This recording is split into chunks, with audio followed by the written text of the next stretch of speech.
Selamat sore semua, Mas Mbak. Salam sejahtera bagi kita semua. Hari ini kita di pertemuan pertama untuk mata kuliah perilaku organisasi. Nah, Mas Mbak semua, untuk pertemuan pertama ini nanti yang akan kita bahas adalah materi tentang perilaku organisasional, di mana Mas Mbak semua ya sebelum kita mengetahui perilaku organisasi itu apa, nanti kita mengetahui dulu apa arti dari definisi organisasi ya. Definisi organisasi secara umum. Pengertian organisasi secara umum adalah tempat atau wadah bagi orang-orang untuk berkumpul, bekerja sama ya, secara rasional dan sistematis, terencana, terpimpin dan terkendali dalam manfaat ya, dalam memanfaatkan sumber daya seperti uang, material, mesin, metode, lingkungan, sarana prasarana, data, dan lain sebagainya yang digunakan secara efisien dan efektif untuk mencapai tujuan organisasi. Untuk pengertian organisasi menurut para ahli. Nah, selain pengertian organisasi secara umum tadi yang sudah kita singgung ya, maka di sini pengertian organisasi menurut para ahli, Mas Mbak semua.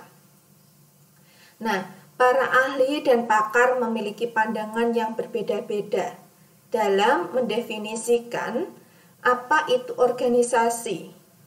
Untuk lebih jelasnya, berikut merupakan pengertian organisasi menurut para ahli secara lengkap. Menurut Stoner, itu pengertian organisasi adalah suatu pola hubungan-hubungan melalui mana orang-orang di bawah pengarahan atasan mengejar tujuan bersama. Ini menurut Stoner.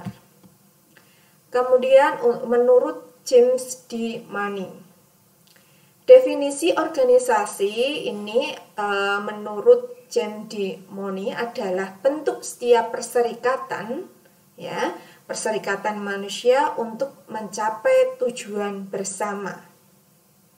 Kemudian menurut Janu Mudiatmoko, organisasi merupakan satu sistem sosial yang memiliki jati diri kolektif dengan cara yang tegas, program kerja yang pasti, prosedur, juga langkah-langkah dalam bekerja. Kemudian menurut Chester, ya, arti organisasi ini merupakan suatu sistem aktivitas kerjasama yang dilakukan oleh dua orang atau lebih. Kemudian menurut Dr. Andes Haji Malayu, ya, organisasi adalah sebagai proses penentuan, pengelompokan, dan pengaturan bermacam-macam aktivitas yang diperlukan untuk mencapai tujuan bersama. Nah, Mas Mbak semua, untuk organisasi ini juga merupakan sistem kerjasama antara dua orang atau lebih ya. Jadi pastinya di dalam organisasi itu adanya sistem kerjasama antara dua orang atau lebih. Kemudian untuk ciri-ciri organisasi itu adanya suatu kelompok orang yang dapat dikenal dan saling mengenal. Di mana ciri-ciri organisasi ini ya, adanya suatu kelompok, kemudian orang yang dikenal itu pastinya di dalam organisasi itu dikenal dan saling mengenal. Kemudian adanya kegiatan yang berbeda-beda tapi satu sama lain saling berkaitan. Kemudian adanya tujuan yang ingin dicapai. Kemudian untuk prinsip-prinsip organisasi. Organisasi harus mempunyai tujuan yang jelas, di mana prinsip organisasi ini pastinya tujuan itu harus jelas ya. Kemudian ada prinsip skala hierarki, prinsip kesatuan perintah, prinsip pembagian kerja.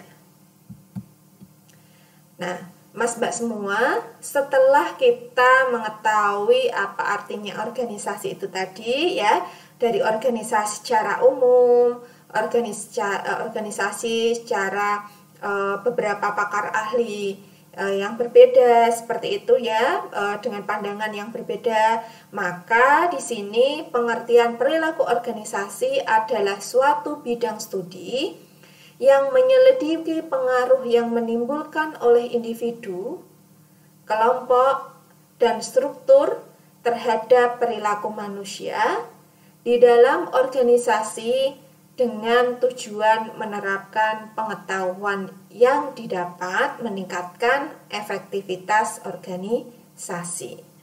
Inilah pengertian dari perilaku organisasi, di mana pengertian ini pastinya suatu bidang studi ya, kaitannya menimbulkan pengaruh individu, kelompok, dan struktur kaitannya dengan perilaku manusia dengan tujuan menerapkan pengetahuan yang dapat meningkatkan efektivitas organisasi. Nah, Mas Mbak semua, setelah kita mengetahui pengertian perilaku organisasi tadi secara umum, maka di sini pengertian perilaku organisasi menurut para ahli ya. Untuk yang pertama ini menurut Indriyo Gito Sudarmo dan Nyoman Sudito, yaitu bidang ilmu yang mempelajari tentang interaksi manusia dalam organisasi yang meliputi studi secara sistematis tentang perilaku struktur dan proses dalam organisasi. Kemudian menurut Gibson ya dan kawan-kawan, bidang studi yang mencakup teori, metode, dan prinsip-prinsip dari berbagai disiplin guna mempelajari persepsi individu, nilai-nilai, dan tindakan-tindakan saat bekerja dalam kelompok dan dalam organisasi secara keseluruhan, menganalisis akibat lingkungan eksternal terhadap organisasi studinya, misi dan sasaran serta strategi. Kemudian menurut Stephen ya, bidang yang menyelidiki pengaruh yang ditimbulkan oleh individu, kelompok, dan struktur terhadap perilaku manusia di dalam organisasi dengan tujuan menerapkan pengetahuan yang dapat untuk meningkatkan efektivitas organisasi. Kesimpulannya, yang dapat diambil dari uraian di atas adalah bahwa perilaku keorganisasian adalah suatu studi tentang apa yang dikerjakan oleh orang-orang dalam organisasi dan bagaimana perilaku orang-orang tersebut dapat mempengaruhi kinerja organisasi, dengan bahan kajiannya adalah sikap manusia terhadap pekerjaan, terhadap rekan kerja, imbalan, kerjasama, dan yang lainnya. Ya, Mas Mbak semua, kita bisa mengambil kesimpulan di sini bahwa kaitannya dengan perilaku organisasi ini pastinya perilaku organisasi ini akan mempengaruhi kinerja organisasi yang kaitannya dengan sikap manusia itu sendiri terhadap pekerjaannya, terhadap rekan kerjanya, terhadap kerjasamanya, ya, dan imbalan yang diterima seperti itu. Nah, Mas Mbak semua, setelah kita mengetahui kesimpulan dari perilaku organisasi itu sendiri, maka kita memahami untuk tujuan perilaku organisasi. Prediksi ini merupakan keteraturan ya perilaku dalam organisasi, memberikan kemungkinan kepada kita untuk melakukan prediksi atas perilaku-perilaku anggota pada masa yang akan datang. Inilah tujuan dari perilaku organisasi, di mana prediksi ini pastinya kaitannya dengan perilaku di dalam organisasi itu sendiri, agar nanti bisa memberikan kemungkinan kepada kita melakukan prediksi atas perilaku-perilaku anggotanya di masa yang akan datang. Kemudian pengendalian. Pengendalian tujuannya adalah ketika kita mempelajari perilaku organisasi adalah pengendalian yang semakin banyak, ya. Perilaku individu atau kelompok dalam organisasi yang dapat diprediksi dengan tepat dan dapat dijelaskan dengan baik. Inilah pengendalian, ya. Di sini pastinya mempelajari kaitannya dengan perilaku organisasi itu sendiri, ya. Kemudian pengendaliannya itu bagaimana perilakunya individu, ya, kelompok di dalam organisasi untuk memprediksi tepat dan dapat dijelaskan dengan baik. Kemudian kaitannya keterkaitan beberapa disiplin ilmu terhadap perilaku organisasi. Ya. Psikologi merupakan ilmu pengetahuan yang berusaha mengukur, menjelaskan, dan kadang-kadang merubah perilaku manusia. Kemudian sosiologi memfokuskan perhatiannya pada individu. Para sosiolog mempelajari sistem sosial, tempat individu-individu mengisi peran-peran mereka. Oleh karena itu, sosiologi mempelajari hubungan manusia dengan sesama. Di dalam sosiologi ini, Mas Mbak semua untuk memfokuskan ya perhatiannya pada individu. Kemudian karena kaitannya ini, pastinya sosiologi ini mempelajari hubungan manusia dengan sesama. Bagaimana caranya agar kita itu terjalin hubungan yang baik, ya, bekerja sama dengan baik, kemudian mencapai tujuan dengan mencapai tujuan secara bersama-sama. Dan tujuan itu pastinya sudah ditetapkan seperti itu. Kemudian ilmu politik. Meskipun sering diabaikan, kontribusi para ilmuwan politik signifikan dalam memahami perilaku dalam organisasi.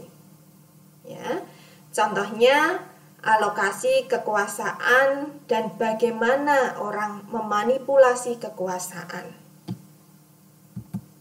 Kemudian untuk konsep dasar perilaku keorganisasian.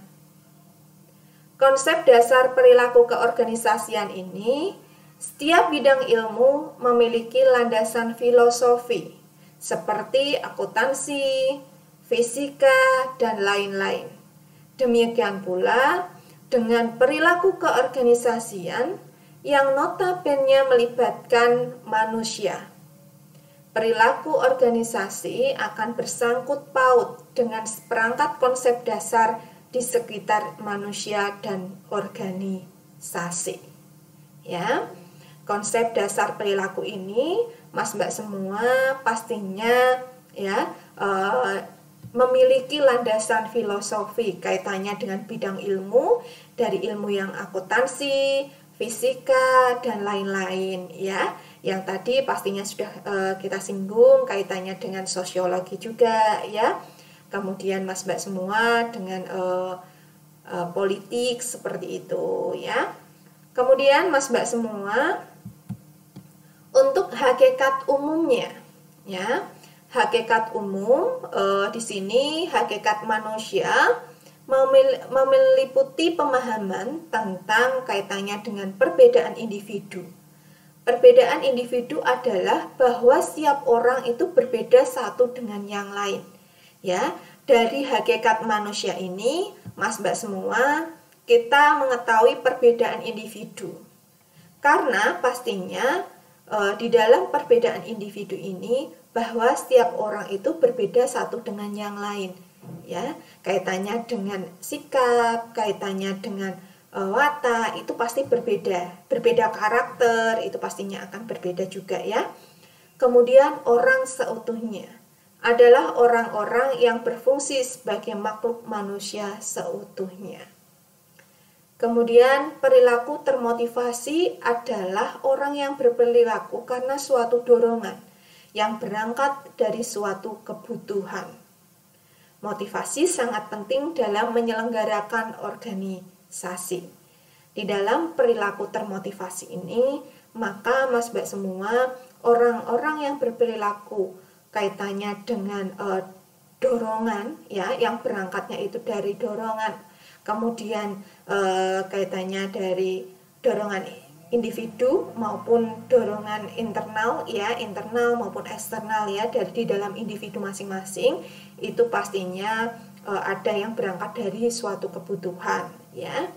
Kemudian Mas Mbak semua, alangkah baiknya ketika kita itu di dalam perilaku termotivasi ini, kita itu termotivasi karena dorongan internal di dalam diri kita sendiri ya, itu lebih bagus ya. Akan tetapi tidak menutup kemungkinan apabila kita itu juga terdorong dari eksternal ya, kaitannya dengan eksternal, motivasi dari eksternal.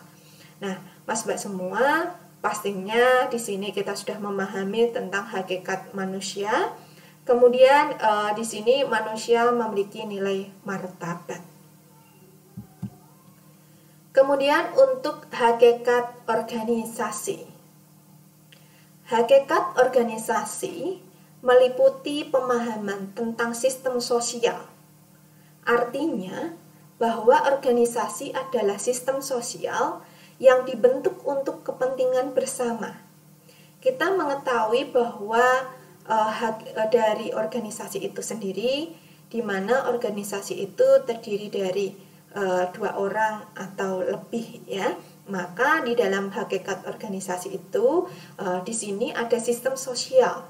Sistem sosial ini pastinya kaitannya organisasi itu dibentuk untuk kepentingan sosial dan kepentingan bersama. Di mana kepentingan bersama ini pastinya kita harus bekerja bersama. Namanya kepentingan bersama, kita harus bekerja bersama. Tidak ada yang namanya kepentingan bersama bekerjanya individu ya. Nah, ini Mas Mbak semua harus dipahami bahwa sistem sosial ini pastinya sistem ini dibentuk untuk kepentingan bersama, maka kita harus bekerja bersama.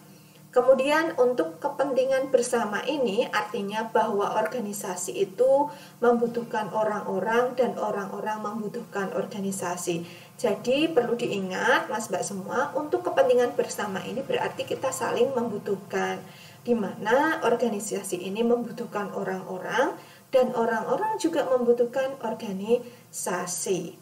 Nah, Mas Mbak semua, kaitannya ini tadi setelah Bu Siti membahas kaitannya dengan perilaku organisasional ya, organisasional, maka Mas Mbak semua di sini menjawab pertanyaan-pertanyaan yang saya berikan. Yang pertama, jelaskan pengertian perilaku organisasi. 2, jelaskan beberapa disiplin ilmu yang terkait dengan perilaku organisasi. Ya, Mas Mbak semua, untuk pertanyaan ini pastinya jawabannya ada di PPT yang saya sampaikan itu tadi. Ya, materinya ini pastinya untuk pertanyaannya sudah ada di PowerPoint yang Bu Siti sampaikan.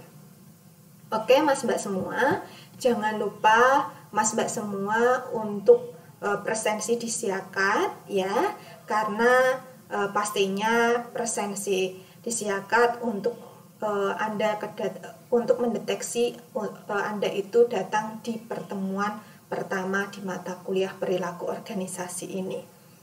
Oke, Mas Mbak semua, terima kasih atas kerjasamanya dan terima kasih atas perhatiannya. Di sini Bu Siti akhiri ya. Selamat sore. Wassalamualaikum warahmatullahi wabarakatuh.